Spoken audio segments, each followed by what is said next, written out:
Now let's look at bearer authentication, which relies in the use of access tokens or session tokens instead of username and password that we used in the basic authentication. So now let's go back to application, and just to show the functionality of bearer authentication, what I'll do is create another folder called bearer. So let's just go to a new terminal and create a new root.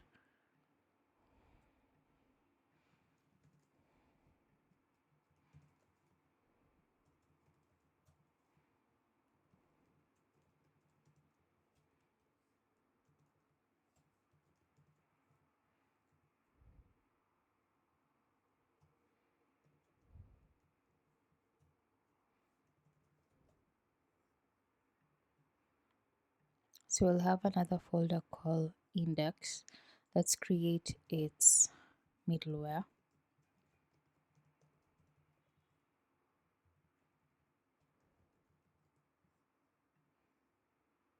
And there we have it. Now let's work on our middleware. So what our middleware will contain is it will be the same logic as was for basic, which was done in our previous lesson. Let's just copy this, and then I'll show you what will change. So we're just going to use the bearer. There's the basic, and then there is the bearer authentication. So we'll just change this to bearer. And then next thing we're going to do is when the authenticator will not expect the username and password, but a token. Great. And then now we're going to proceed to, we'll need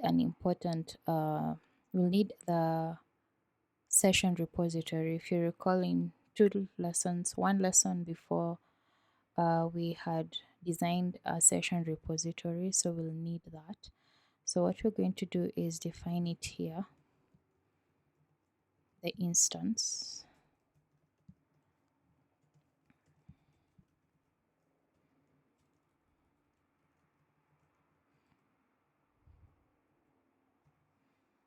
Now that we have it, we want to create, let me just clear this so that you get to see what we are doing. So first, now that we have our session repository, let's just inject it using the provider middleware. I'll just say provider as this. Then instead of user, we'll pass in the session repository. Great. Now inside here, inside the authenticator, let's work on this. So first thing, we're going to get whatever has been injected. Let me give it another name.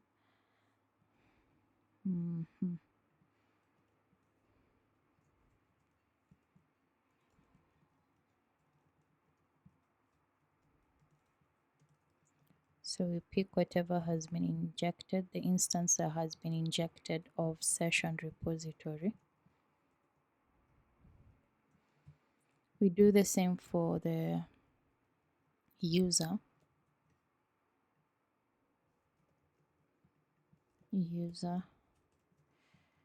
repository.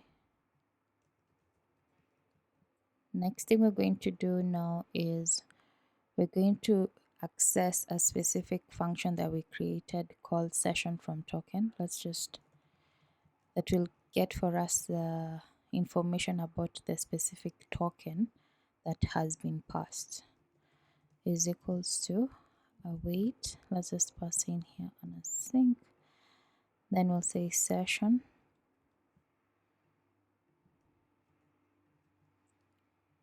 dot session from token, then we pass the token. So what this function returns is the session for that specific token. Great. So we'll perform a conditioning. If the session is not equal to null, then we'll pick this.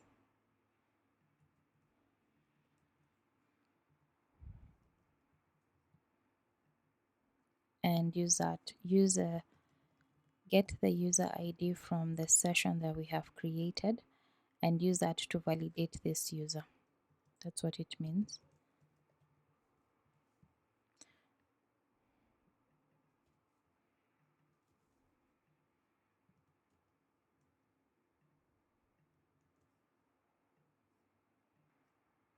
Let's rename this.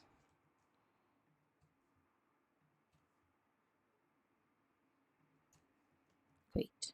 So that's the logic in our bearer authentication. So our authenticator is going to use a user repository and the session repository. So the session repository is for us to get the session of a specific token. And then once we have it, we're going to get the user ID from there and then validate with the user repository function. So unlike the other one where we were using the username and the password only, here we're using the token, and through that token we get the user ID, and through that user ID we pass it to this function that validates this user. Great.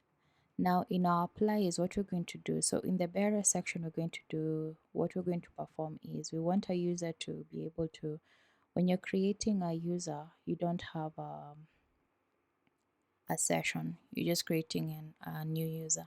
So we want to create a session at the point of logging in. So we're going to implement a login functionality by creating a HTTP request that's of type get method. And inside there, when we are logging in a user, we provide for them a session. Then at the point of once they have logged in successfully and returned for the session token, that's a session token that they will use to access these other HTTP methods like update and delete. So what you're going to do, we're just going to come here on the applies and say this applies if it's not equal to HTTP post where we are creating a new user, and when it's not a get. So what we're saying is that we want this to apply only on update and delete, because on the post we're creating a new user, so we can't create a session then, but we usually create a session token on the point of when they're logging in. That's when we are creating, and once they have it, now we're going to be validating when they're interacting with this other type of request, which is update and delete. Great. So now that we have that, we'll head over to our index. And in our index we'll okay, so we'll just in here we'll handle two types of methods. We'll handle a get and a post. So as usual, we'll just call a return switch, pass in the type of method,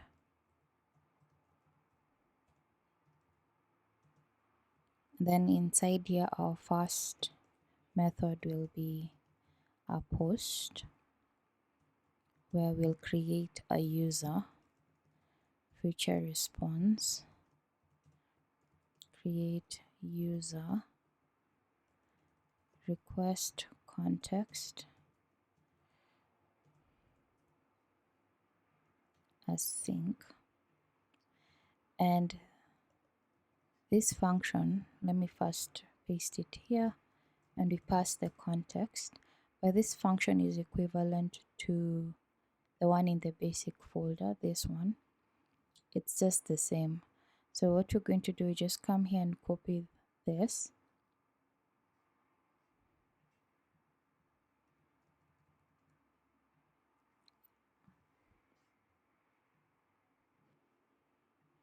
and paste it here. Let's just import the user repository class .io. So it's the same functionality. Now let's work on the next one, which is HTTP method .get, where we want to authenticate a user.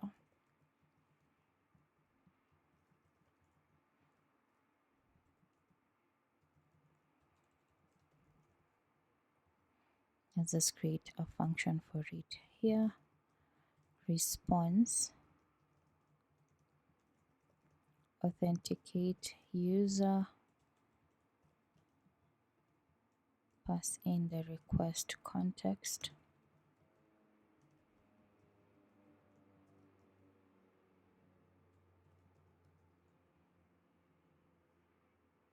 And then lastly, we'll have the default case.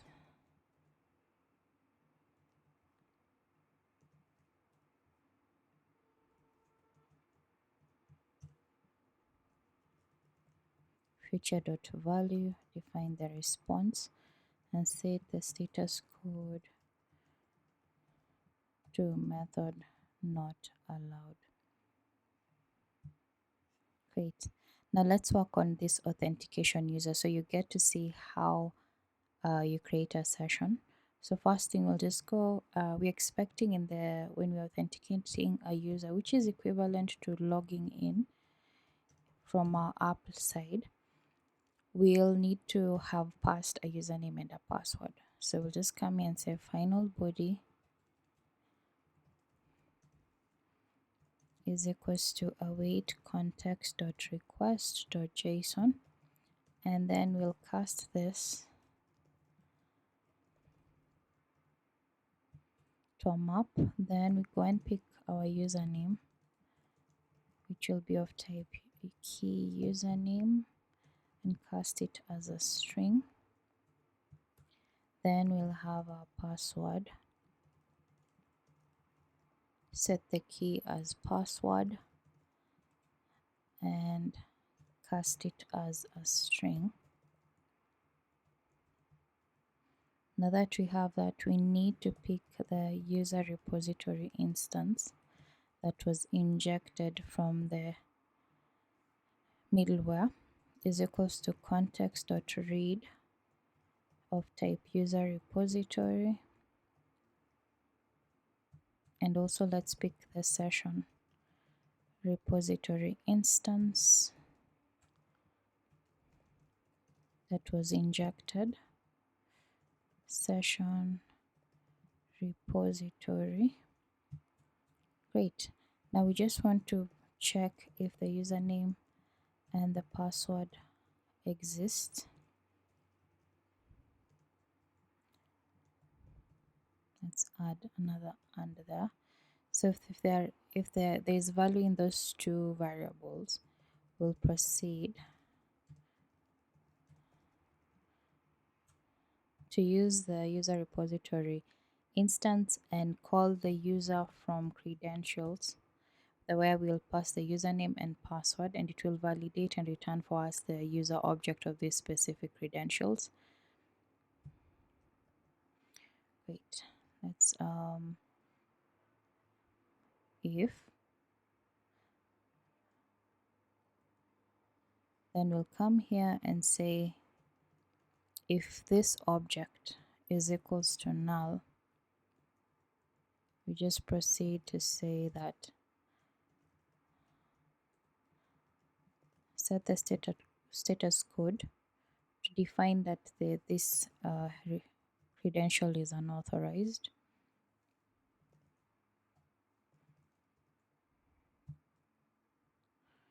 Else,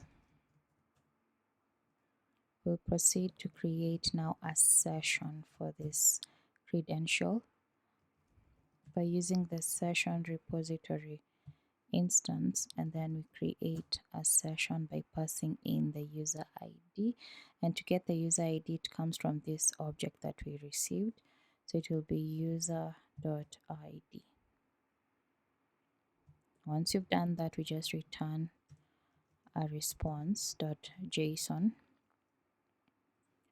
define our body, and we'll set the token and pass it to the app level.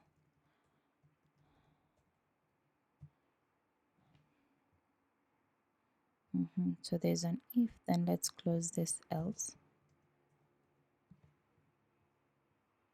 and just do a return response and state the status code as bad request.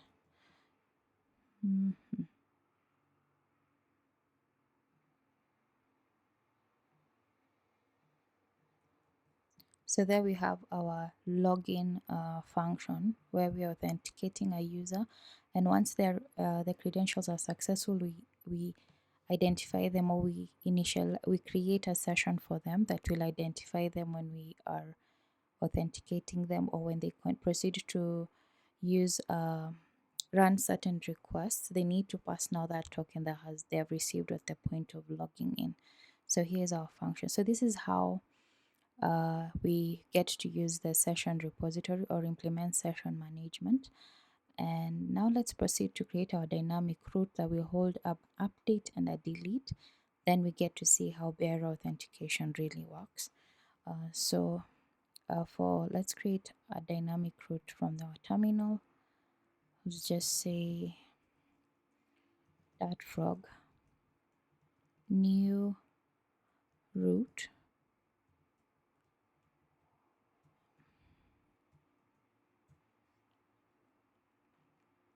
And there we have it. And for the update and the delete, there isn't much logic that will change compared to the basic. So what I'm going to do is just copy this and paste it in our bearer folder. But now what we're going to remove is the get. What we want to handle here is only the update and delete. Great. So that's that. So back to our middleware. Now that we have designed our two routes, the bearer authentication, we need to see it perform at the point of update and delete, and not at the point of get and post. So we'll create a user. After creating a user, we log in using the get, which is this. We authenticate the user, and it will provide for us a session, and that's the session that we're going to use to run an update request or a patch request and a delete request. So let's head over to the terminal and see how that works. Okay, let me make sure that our dev server is running.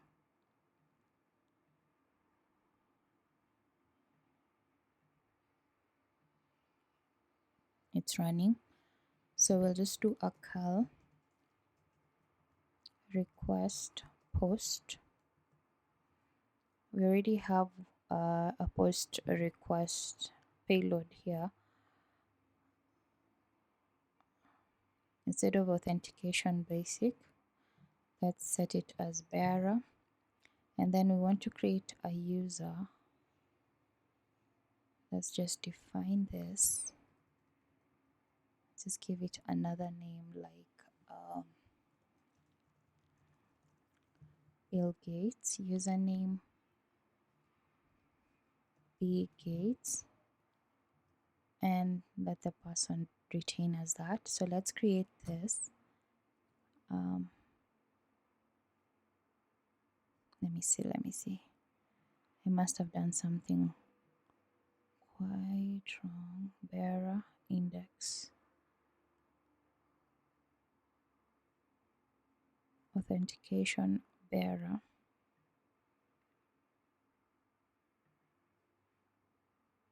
Let's run this again. Let's run the dev server and try it again. Failed to connect. Just a minute. The server is about to. It's running. Okay, good. We seem to have an error. Let's proceed to our VS Code. There's an error here, and I think I know why. Let's delete this import. We don't need it. Let's try and run our dev server again.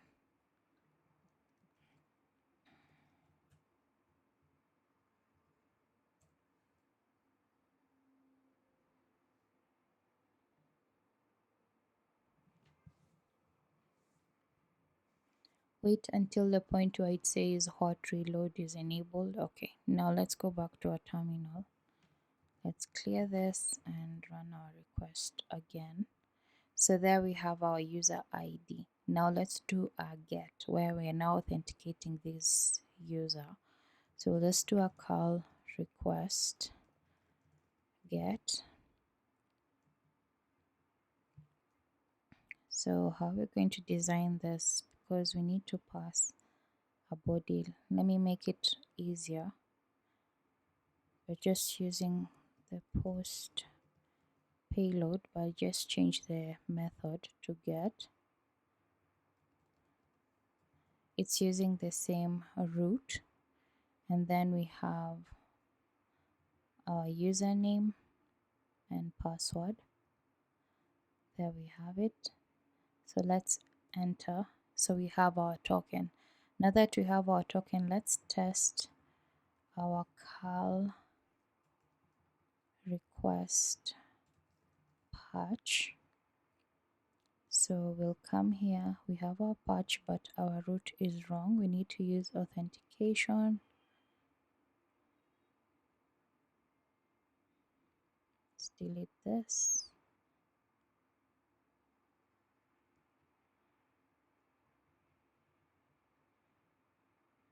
So it should be bearer.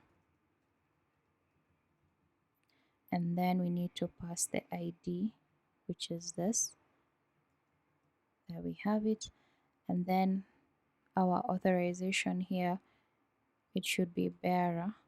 Oh, I wanted us to see how it would work without this, but let's just proceed. And what we need to pass here is a token. So we have a token there. And then now what we need, we are patching, so we'll just change the name. This is Big Gates. And then we'll just change the name here to Bill Gates Microsoft. Let's enter that. Let's do a get. Now that we have changed that, let's try and run this patch request without this.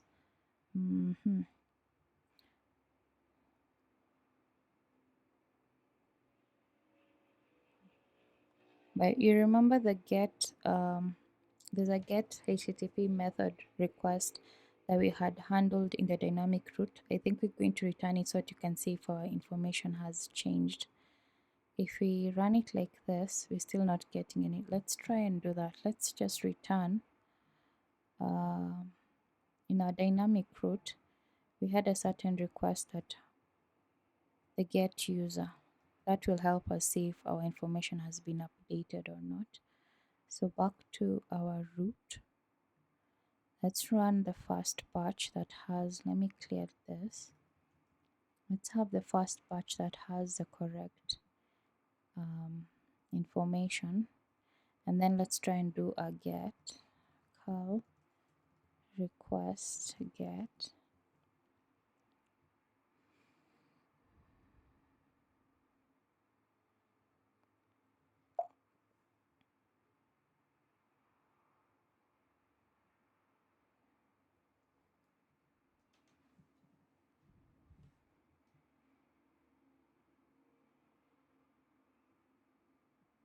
Let's pass in this ID.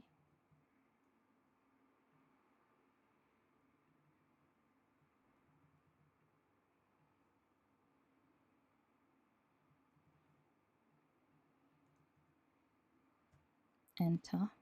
So as you can see, our patch went through Bill Gates Microsoft. When we had, let's now push that patch again without the authorization bearer. Let's see. We see whether it will work or not, because ideally without the header it shouldn't work. And we're going to change the name to maybe Bill Gates again and see if it will update that.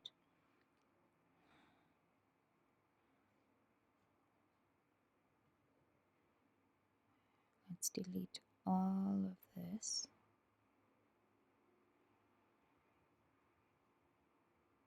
And then let's proceed to change the name here from Bill Gates Microsoft to Bill Gates again.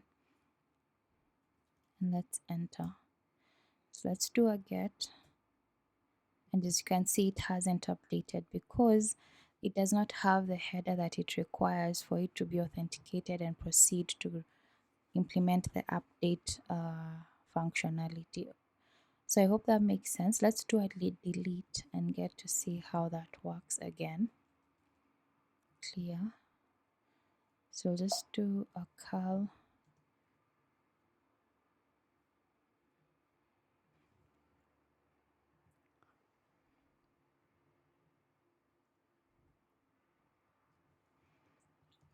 request.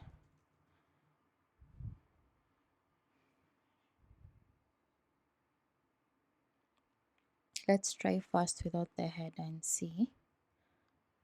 And so we just need to update the curl request from patch to delete.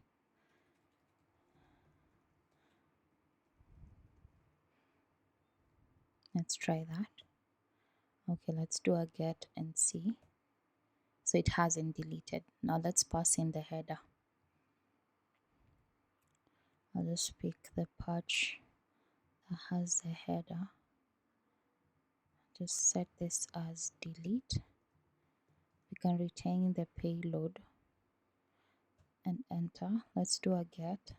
And as you can see, our user has been deleted. So I hope it makes sense how bearer authentication works. Bearer authentication depends on a session token, and you specify it here thanks to the dartfrog auth middleware that dartfrog already designed. So you use it, specify it, and specify where it should apply. By using the defining the method, you're able to specify which requests need to go through the bearer authentications and which one should not. Now let's proceed to the next lesson.